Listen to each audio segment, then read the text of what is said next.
High ସାଙ୍ଗମାନେ, ଜୟ ଜଗନ୍ନାଥ, ଶୁଭ ସକାଳ। ଆଶା କରୁଛି ଆପଣମାନେ ଭଲରେ ଥିବେ। ତ ସାଙ୍ଗମାନେ ଗାଧୋଇ ପାଧୋଇ ମୁଁ ରେଡ଼ି ହେଇଗଲି, ଏବେ ବାହାରି ଯିବା କର୍ମକ୍ଷେତ୍ରକୁ।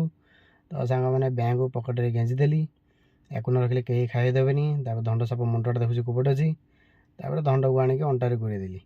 ଅଣ୍ଟାରେ ଗୁଡ଼େଇଲା ପରେ ତାପରେ କ'ଣ କାମ ରହିଲା, ତାପରେ ଦେଖୁଛେ ଚୁଟି ଗୁଡ଼ାକ ବର୍ଷା ପବନ ମାଡ଼ ଖାଇକି ସବୁ ଏପଟ ସେପଟ ହେଇଛି।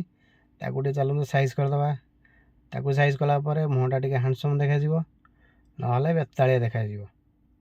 ତ ଚୁଟି ଗୁଡ଼ା ସବୁ ସାଇଜ୍ ହେଇଗଲା। ପୁଣି ବାହାରକୁ ଯାଇକି 1-2ଟା ବେଳକୁ ଚୁଟି ଗୁଡ଼ା ସବୁ ପବନ ମାଡ଼ ଖାଇଗଲେ ଏପଟ ସେପଟ ହେଇଯିବେ। ତ ତାପରେ ସାର୍ଟକୁ ନେଇ ଆସିଲି କଣ୍ଟାରେ ଲାଗିଥିଲା, ତାପରେ ଆଣି ତାକୁ ପିନ୍ଧି ପକାଇଲି। ତାପରେ ଏବେ ବଟମ୍ ଦେଇଦେବା, ଖାଲିରେ ବୁଲିଲେ ଲୋକ ବାନା ମାତ୍ରା କହିବେ। ତ ତାପରେ ଏଠୁ ହାତକୁ ଫୋଲ୍ଡ କରିଦେଲି, ଆଉ ଟିକେ ସୁନ୍ଦର ଦେଖାଗଲା।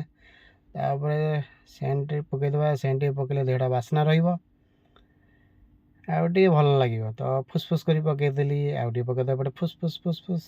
ତ ରେଡ଼ି ହେଇଗଲା। ବଟଲଟା କେଉଁଦିନ ସରିବ, ଆଉ ଗୋଟେ ପରଫ୍ୟୁମ୍ ଆଣିବି ବୋଲି ଅନେଇଛି। ତ ଠାକୁରଙ୍କୁ ଟିକେ ମୁଣ୍ଡିଆ ମାରିକି ବାହାରି ଯିବା। ଠାକୁରଙ୍କୁ ମୁଣ୍ଡିଆ ମାରି ସାରିଲା ପରେ କାମ ରହିଲା ବ୍ୟାଗ୍ ଚେକ୍ କରିବା।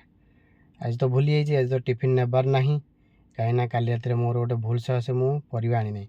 ମୋ ସ୍ତ୍ରୀ ମୋତେ କହିଥିଲେ ପରିବା ଆଣିବାକୁ, ମୁଁ କ'ଣ ଗୋଟେ ଭାବିକା ପଳେଇ ଆସିଛି। ତ ଆଜି ଖାଲି ପାଣି ବୋତଲ ହିଁ ନେଇକି ଯିବି, ଆଉ ବାକି ଖାଇବା ଆଜି ବାହାରେ ହେବ।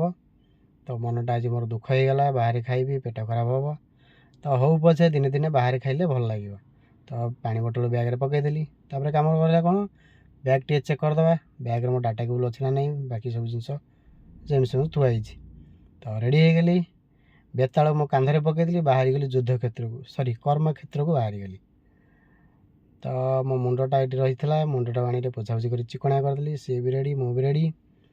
ତାପରେ କ'ଣ ରହିଲା, ତାପରେ ରହିଲା ଚାବି। ଯଦି ଚାବିଟା ନ ନେବି ତାହେଲେ ଚାଲିକା ମୋତେ ଯିବାକୁ ପଡ଼ିବ।